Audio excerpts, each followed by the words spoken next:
Constantine VIII, 1025 to 1028, the last Macedonian emperor. The younger brother of the legendary Basil II, Constantine VIII came to power at the advanced age of 65, with neither a male heir nor any painless path to acquiring one. This was the defining challenge of his 3-year reign, and Constantine failed to address the problem adequately, thus leading to 3 decades of uncertainty in the palace. Constantine VIII's procrastination and the turmoil that followed has meant that the last Macedonian emperor has been regarded negatively by medieval sources and modern scholars alike. Here I will argue that we should consider the possibility that Constantine VIII's dilemma was primarily the creation of his predecessor.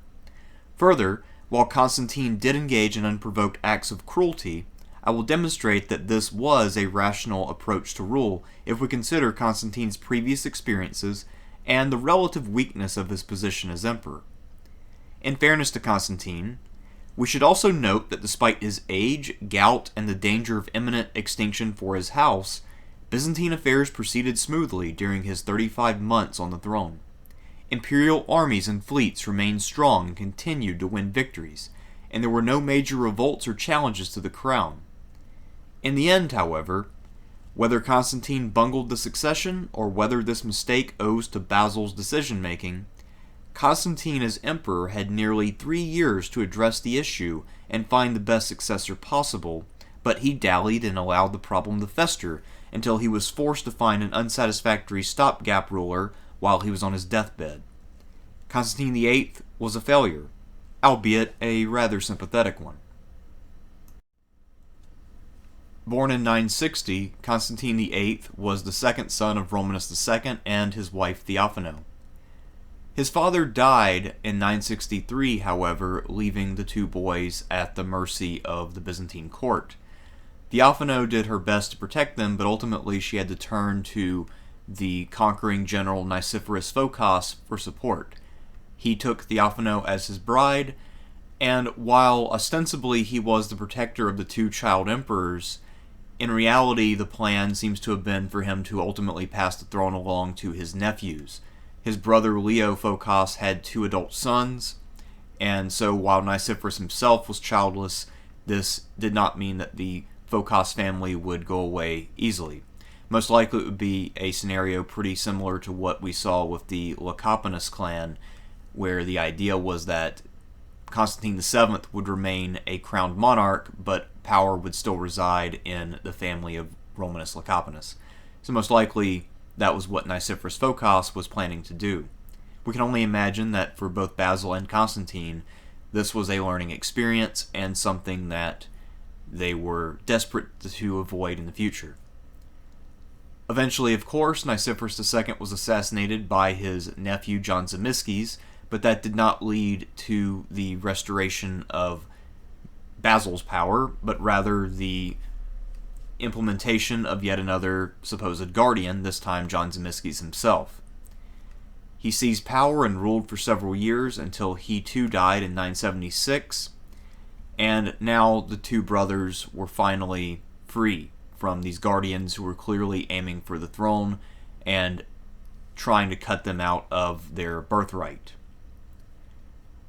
Now they would start to have to battle against ambitious aristocrats, however, and during this period, which was a trying time for Basil, Constantine would be at his side and would provide valuable aid.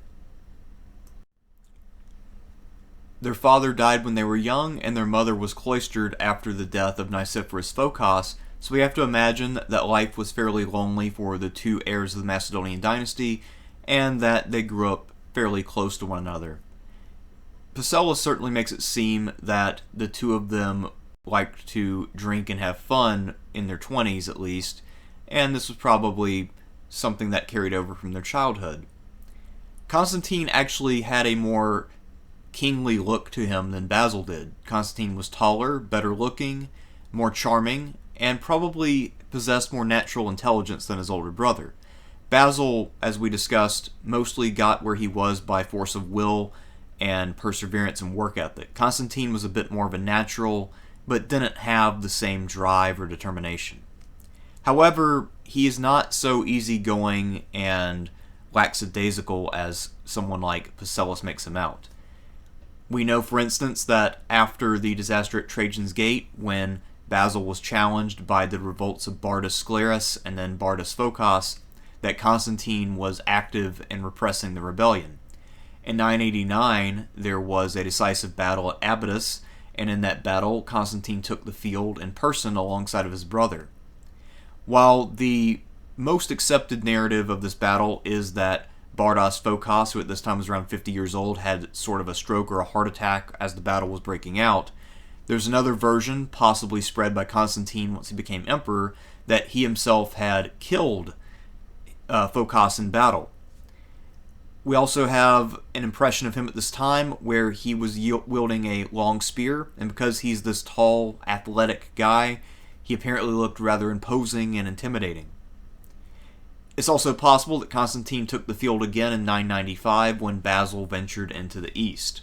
Aside from that, we don't have a lot of firm attestations about what Constantine was up to during Basil's lengthy reign.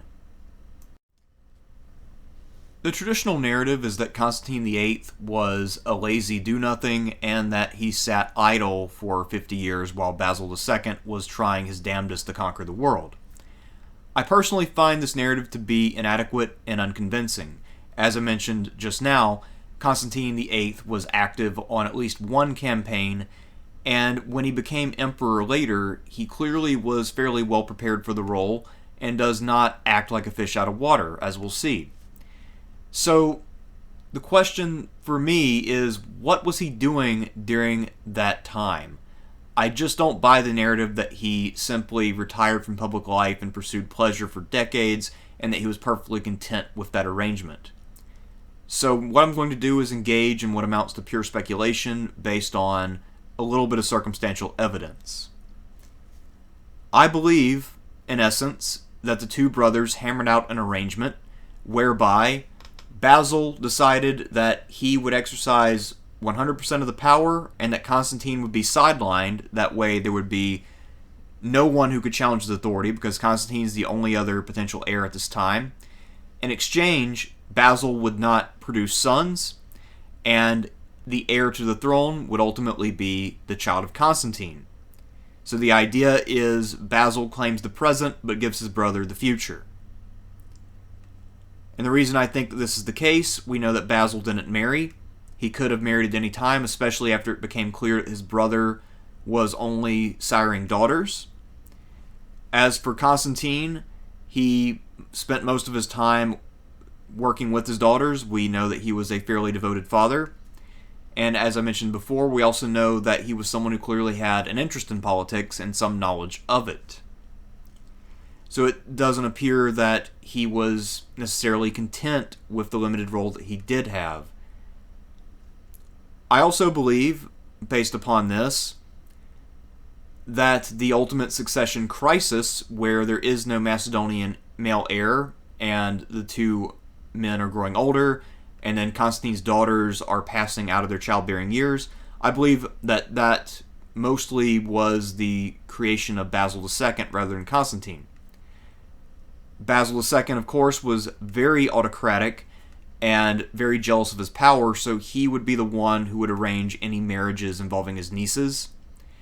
So the fact that they were not married and had not given birth to offspring, I believe, had to be the decision of Basil and not Constantine. Had Basil been eager for them to marry and reproduce in order to perpetuate the Macedonian dynasty, then certainly Constantine's objections would not have stopped Basil, nor would the objections of his nieces. Basil was not the type of guy to accept no for an answer. And we have some evidence that Zoe was actually interested in getting married, but for whatever reason she couldn't, and my suspicion is that the reason was her uncle. So, in essence, the way I see Constantine is as a case of ambition thwarted. He ultimately decided to take up the pursuit of pleasure because he had nothing better to do, and had he become more active in government after this deal, maybe Basil would have had him put to death, or there would have been other negative consequences. Of course, as I mentioned, this is purely my speculation and my impression, so don't take that as gospel, but that's always what I've kind of thought about the relationship between these two men. And that's actually what I find most interesting about Constantine VIII. I believe that there was an agreement, and ultimately, largely due to his brother, I think that Constantine was unable to fulfill his half, that being the production of a male heir, or even better, male heirs.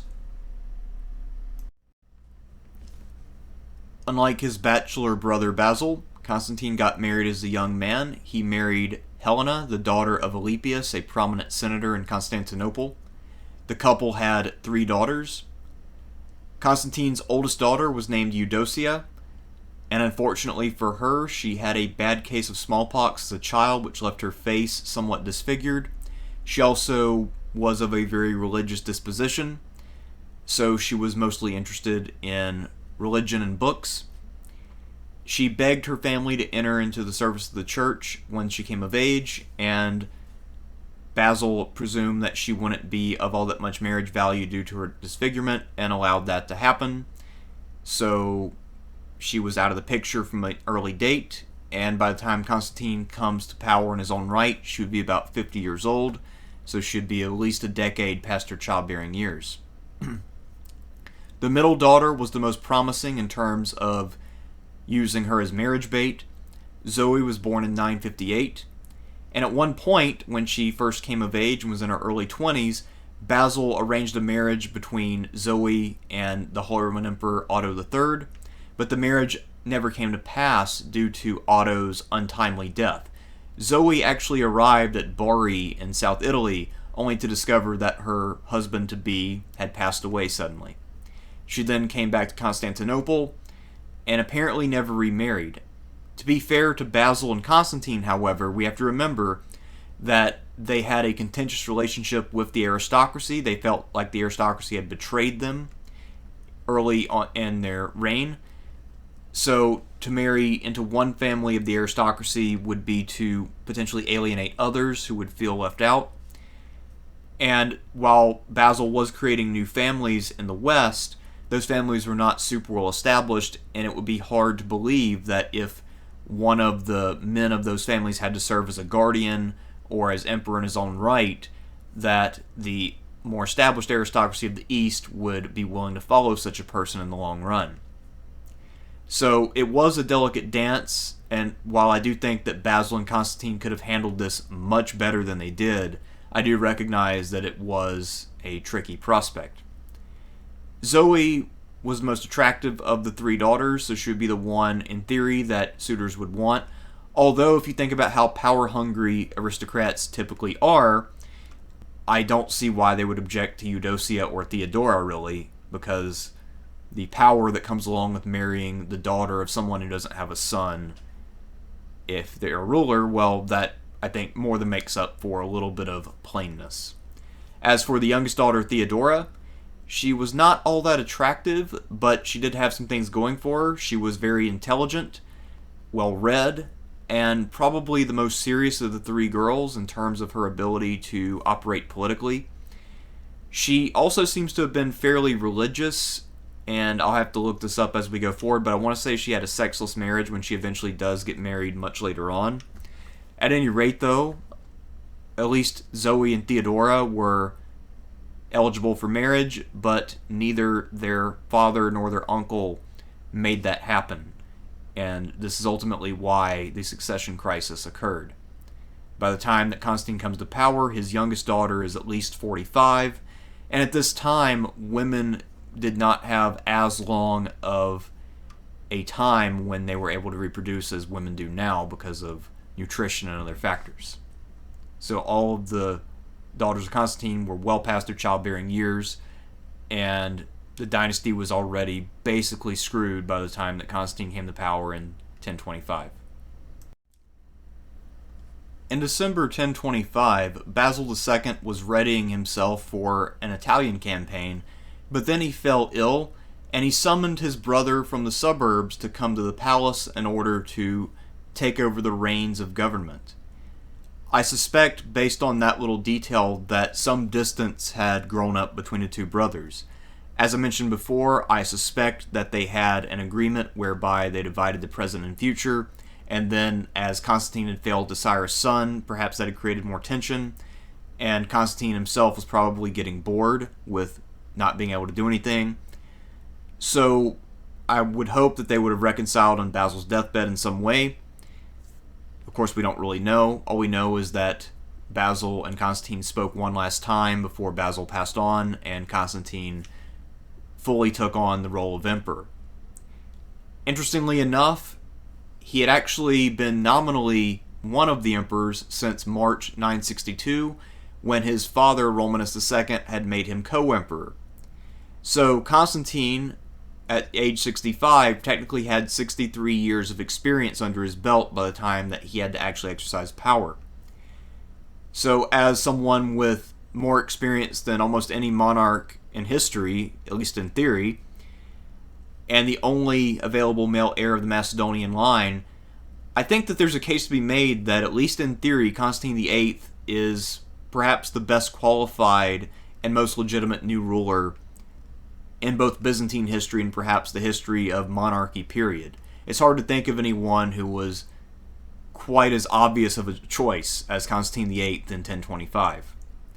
As I mentioned before, however, there is a looming crisis, something that Constantine and his brother must have been aware of for years at this point, as they've been growing older and older. He has no sons, and his daughters are not only unmarried, but past their childbearing years. So this means that ultimately the Macedonian dynasty will go extinct once his daughters are gone.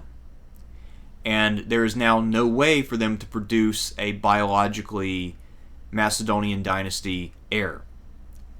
So Constantine is now faced with the unpleasant prospect of trying to find an adequate heir and then hand over his legacy and the legacy of his illustrious ancestors to someone outside the family, effectively. So this is going to be something that he seems to have trouble coping with, and we'll see that he procrastinates until literally the last minute when it comes to finding a son-in-law who will ultimately succeed him. In the meantime, however, he has 35 months in which to rule and govern, and he will actually prove to be a rather competent emperor, so far as it goes. Michael Pacellus has a good deal to say about Constantine VIII, and a lot of it is negative, but even Pacellus has to admit that Constantine had certain positive qualities when it came to his ability to hold court. Despite his advanced age and his gout, Constantine was still tall and imposing. He was well-spoken, well-read, and also possessed the common touch. He was very comfortable talking to people from a humble background, and didn't come across as arrogant or too distant the way that many royals and nobles tend to do. In general, he could be impressive at court, and he was pretty adept at dealing with foreign envoys. If anything, he's probably a little bit better at that than Basil, who sometimes was rather coarse. Now, technically, Pacellus does say that Constantine only had a smattering of education, and that he's trying to imply Constantine was a bit on the dumb side, but that's an unfair judgment, and it seems that Pacellus regarded anyone who was not a fellow scholar as basically just someone with a dirt education. We have to remember, though, Constantine VIII was not a scholar by training, but if Pacellus is allowing that he's reasonably well-spoken and had some smattering of culture, that the truth is Constantine was a lot better educated than most people. Maybe he wasn't quite a scholar, but he probably wasn't that far removed from it. Constantine was a man who enjoyed his pleasures. He liked racing. Sometimes he participated, sometimes he watched. He also was a devotee of the hunt, and he also enjoyed various gambling activities and board games. So he was the kind of guy who would spend a lot of his time on these leisure pursuits. And according to Pacellus, if Constantine was deeply engaged in one of these pursuits, he would delay imperial business until he had concluded his game. So that could potentially be a problem for his governance, but at the same time, I believe that it is evidence also that Constantine was rather stressed out, and perhaps this was something of an outlet for him. Again, it would be a difficult decision that he was going to have to make. The clock was ticking, and there were no obvious candidates who were jumping to mind. At the same time, Constantine has to really keep up the appearance that he is in charge and that his reign will continue for a reasonable amount of time. He cannot appear weak, because as someone who was old and without an heir, this was potentially a problem. One thing that Pacellus tells us about Constantine that is somewhat damning is that Constantine was very much prone to believing every accusation and inflicting blinding on his enemies at the drop of a hat. So because Constantine was in a precarious situation, and because he had grown up with a court that was typically hostile and with nobles who were constantly plotting against himself and his brother, Constantine had a lot of reasons for being suspicious of people, especially if their last names happened to be the same as people who had wronged him in the past. And Constantine was the type of guy who preferred to err on the side of caution. Sometimes, apparently, he felt that he had overreacted and he would show some contrition later. But to be fair to Constantine, he never was overthrown, so perhaps his overreaction was not necessarily completely irrational or without result. Michael Pacellus and many modern scholars who have followed and have written about Constantine, largely based on Pacellus, tend to see him as someone who perhaps did not have a set governing philosophy. They see him as someone who was a bit erratic and unpredictable. However, I see a pattern here. I think that what Constantine demonstrates is someone who's operating from a position of weakness and insecurity, and he is protecting himself in his position with extreme prejudice. I don't believe that this stems from any inherent character flaw or laziness, but rather from his past experiences and from his need to keep the dynasty going for as long as possible in a situation that is fundamentally hopeless. I don't necessarily think of this as an elevated form of governance or as what one might call logical in the strictest sense, but I would consider Constantine's actions to be rational. If we consider his past experiences of the real usurpers, Nicephorus II Phocas, John I Zimisces, and then the would-be usurpers, Bardas Sclerus and Bardas Phocas, then what Constantine does in terms of preemptively blinding men from the most eminent families, and also believing pretty much any accusations against someone if they are accused of plotting against him, it makes sense that he would be inclined to believe that, because this is something that he had been dealing with his whole life. And just recently, within the last few years, even Basil II had faced a mutiny in Asia Minor under one of his generals who was trying to get a full-fledged revolt going. So Constantine VIII was not necessarily irrational or crazy. He was just someone who felt vulnerable and also knew for a fact that his nobles could and would betray him if given a chance. We also have to remember that unlike Basil, Constantine VIII was not a very experienced field commander. If he did have experience, it probably ended around the 990s or so. He was too old at this point to be leading armies. So if he were going to face a major challenge, the best way to deal with it would be to head it off early. And if that meant being a bit too harsh in his punishments, and perhaps even being cruel, well, in his mind, that was still preferable to the alternative, which was being overthrown. Since the 970s and 980s, Basil had been quite busy conquering Bulgaria and doing some other stuff, and so he had mostly let sleeping dogs lie when it came to the great aristocratic houses such as the Phocades. However, Constantine VIII seems to still have been bitter about what had happened back in the 980s, and so he decided to get a little bit more revenge on those families. He preemptively arrested and blinded the sons and grandsons of the rebels and would-be usurpers of his youth, effectively. So, men who were mostly either very small children or not yet born were now being rounded up and preemptively blinded so that they couldn't pose a threat to Constantine and his heirs. Among the families that these blinded noblemen came from were names such as Phocas, Sclerus, Kerkawas, and Bortzes. So some of the biggest names of the last century or so. And while this was, of course, cruel, I do see the logic of making such a move.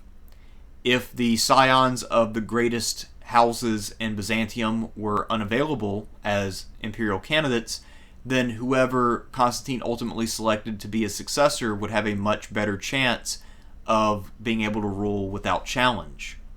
So in this case, you could make the argument that while he was procrastinating in a way that's indefensible in terms of actually picking someone, he is laying the groundwork in a way. It's also, of course, possible that he was just still pissed off about the 970s and 980s and did what he did because of that. But it is worth noting that Kerkawas and Bortzes had never really done anything against the Macedonian dynasty, so you could call that unjust.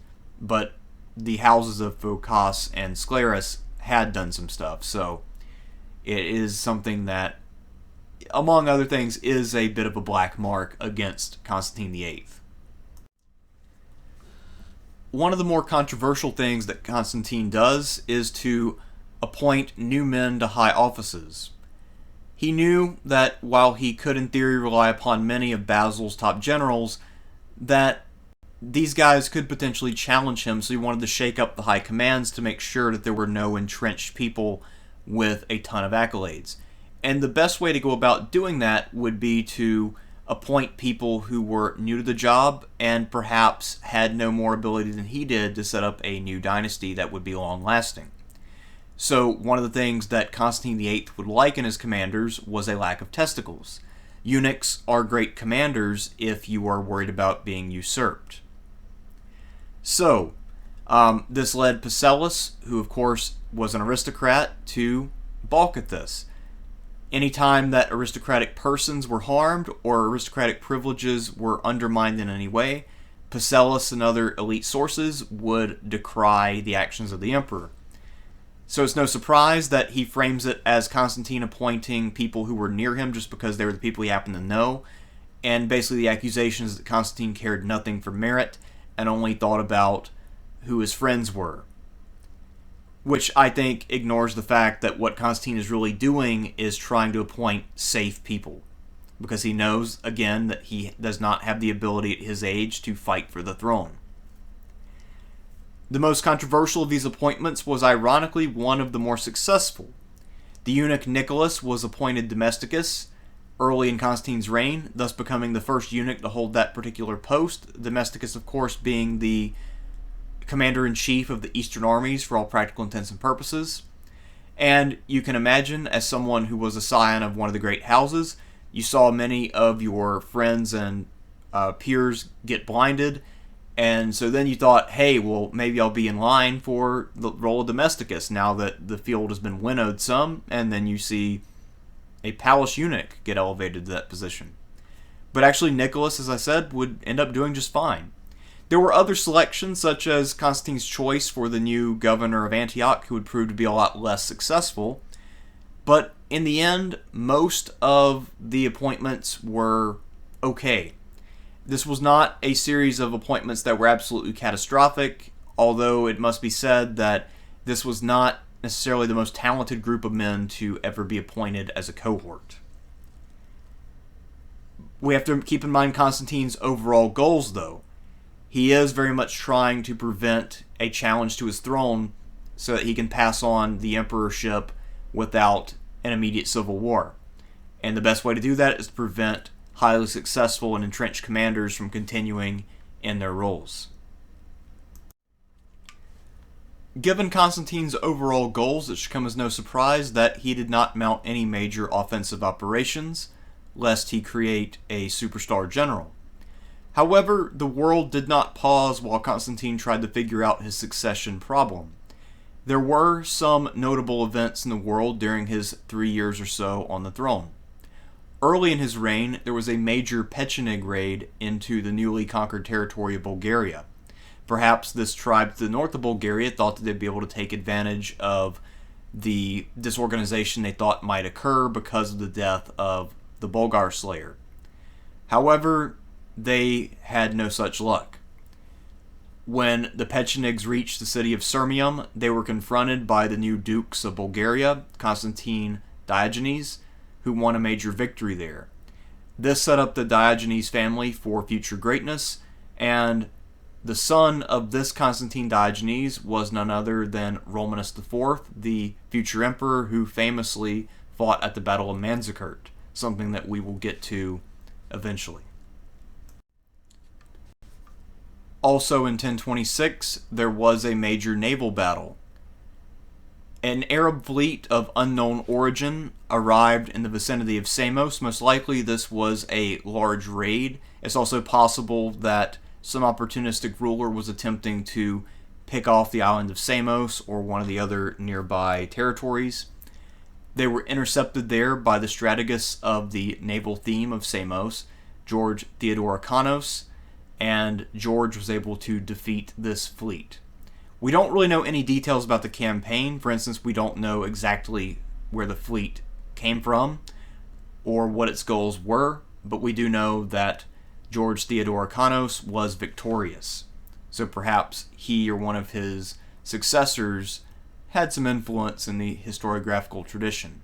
My suspicion is that this was not necessarily a huge battle, but again, the details are pretty sparse and it's hard to say. One of Basil II's final accomplishments was humbling and subduing Georgie. Georgie had been a thoroughgoing pain in the ass and had even been united with mutineers in Anatolia before Basil had reduced him late in his reign. Bagrat IV, Georgie's heir, had been kept at Constantinople as a hostage for several years and had only been released shortly before Basil's death. In 1027, right after Bagrat had gotten home, Georgie fell ill and died. He was still fairly young at the time, his son was only a teenager, and so the guidance of the kingdom fell to Georgie's widow Miriam. There are two accounts of how this war broke out and how it went, and what both accounts have in common is that Byzantine arms were dominant and Miriam did not fare very well. Yahya, who was a Syrian Christian and generally favorably disposed toward the empire, says that Miriam was responsible for starting the war because she reclaimed some forts that Georgie had lost to Basil. Apparently she thought that she had some sort of legal claim and maybe that Constantine would be okay with it. He was not, and so he unleashed the domesticus Nicholas, who proceeded to lay the smackdown.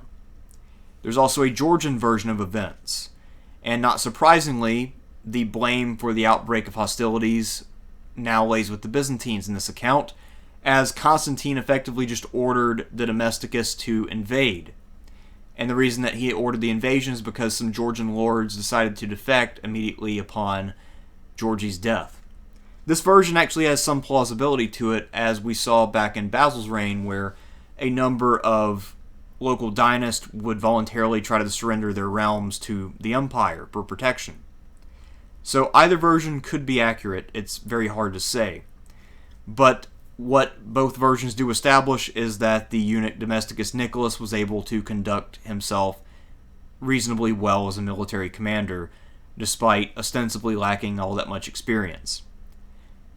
Miriam either was forced to sue for peace and abandon the forts in the account by Yahya, or else Nicholas had to forego his campaign of conquest because news arrived that the emperor had fallen ill and it was terminal, so the domesticus felt that he was needed closer to home to help the imperial succession. Either way, though, the Georgian War was not much of a war. One other event in the East that's worth mentioning here is that Constantine VIII also entered into negotiations with the Fatimid Caliphate and helped to improve the rights of Christians living in the Caliphate. So that was something he could put in his cap. But ultimately, this was not something that was all that relevant for the Byzantine Empire, qua the Byzantine Empire. No matter how charming Constantine VIII was to visiting foreign dignitaries, and indeed there are foreign sources which show that people found him to be a charming and fairly impressive guy, and no matter how many victories his armies and fleets managed to win, the fact remained that there was a ticking clock, and that it was ticking just a little bit louder every single day. Constantine VIII had to pick an heir. He put this off as long as possible, possibly because he was laying the groundwork, as I think, by eliminating potential challengers to whoever he would pick, and possibly also because he, after so many years of being in his brother's shadow, wanted to be able to shine without potentially being outshone by his new son-in-law, who would now have potentially as much or more prestige. As Pompey once told Sulla, more men worship the rising sun than the setting one, and it's not hard to imagine that Constantine was fearful that whoever he appointed would receive more adulation than he would. So perhaps he wanted to wait to the last minute, and it was by design. He wanted to have his moment in the sun after all those years of being the spare. The only possible solution, obviously, was to marry off either Zoe or Theodora, but not both, because you don't want multiple challengers with a strong claim to the throne. And then whoever Zoe or Theodora married would serve as the next emperor. By necessity, this meant that whichever family Constantine chose would now have the official endorsement of the Macedonian dynasty to become the new ruling family of the empire. And because there were no Macedonian males or females to marry into this family, it would effectively be a case of adoption for all practical intents and purposes. So this was a difficult decision to make, and I can understand why Constantine probably lost a lot of sleep thinking about it. By the time that the fall of 1028 rolled around, Constantine realized that he was terminally ill, and now that he knew that he was dying, he started in earnest to seek a candidate at the last minute. Pacellus does say that Constantine hadn't really been doing his homework very carefully, and that he had not really done nearly enough to familiarize himself with the various men in the Senate at Constantinople and some of the other potential candidates, which could in fact be true. I think that Constantine was putting this off as much as possible and trying to play coy lest he, might elevate someone's hopes and then dash them, thus creating enemies and problems for the future. If Pacellus is to be believed, Constantine seems to have picked out an heir of choice, although he seems to have kept this somewhat under wraps until he was on his deathbed. Constantine VIII's first choice was Constantine Delassinos. He was the son of Damianos, a man who had served the empire very well at Antioch and in the east. The Delassinos family was one of the very few which had some stature in the empire and yet had never betrayed or challenged the Macedonians. Constantine himself had been a captive in Egypt for about 10 years after his father had been defeated and killed, and after his release he had then served as the Dukes of Antioch under Basil II. At the time, this would be 1028, Constantine would have been between 55 and 60 years old, so he wasn't actually that much younger than the elderly Constantine VIII himself, and he was living in retirement on his estate in Anatolia. So he had just recently retired from his service in the East, and he had a great deal of experience. I don't know whether or not Delassinos had any kids or not. I presume he must have, and that was why Constantine was willing to turn over the throne to this man. But when he put forward his choice, Constantine VIII found that the people around him said that it wouldn't be possible. People have speculated since that perhaps there wasn't time to go fetch Delassinos before the emperor would be dead, or perhaps they simply thought that Delassinos would be too strong of a choice, or too divisive of a choice. So they decided to tell the emperor that this was impossible, and being weak, Constantine VIII decided at that time to let that go and allow someone else to succeed him. Constantine decided to consult the Byzantine Senate in order to find a suitable son-in-law. The person they ultimately put forward was one of their own, the prefect of the city, Romanus Argyrus. Romanus Argyrus was pushing 60 years old, and despite a long and happy marriage, he had remained childless for all of those years. What this meant effectively is that Romanus Argyrus was not a long-term solution.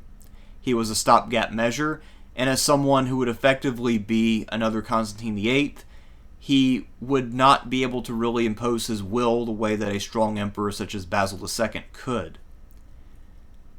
In many cases, the aristocrats and powers that be favored weaker emperors because this gave them a lot more leeway. While Basil II did accomplish impressive and glorious things, he did so by repressing the wills of many of the leading members of Byzantine society, and they would have preferred to live under someone who was less authoritative, frankly. And Romanus Argyrus seemed like someone who fit that bill pretty well. Unfortunately for Constantine, the dying emperor found that Romanus and his wife were quite attached to one another. They intended to remain married for the rest of their days, and so he had to resort to threats in order to break them up so that Romanus would be available to marry his daughter Zoe. He ultimately threatened to have Romanus blinded unless his wife agreed to divorce him or actually just enter the church and then dissolve their marriage. I don't know the exact legal procedure, but basically the wife became cloistered, Romanus was now available, and he married Zoe.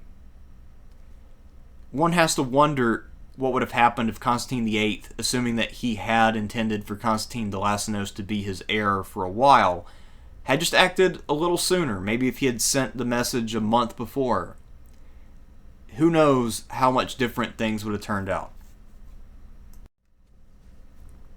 Constantine's negotiations with Romanus, such as they were concluded in time for a wedding to take place on November 11th, 1028. The ailing Constantine was able to see his daughter Zoe get married to Romanus Argyrus. The next day, November 12th, Constantine VIII died at the age of 68. Literally, this wedding could not have come a moment later.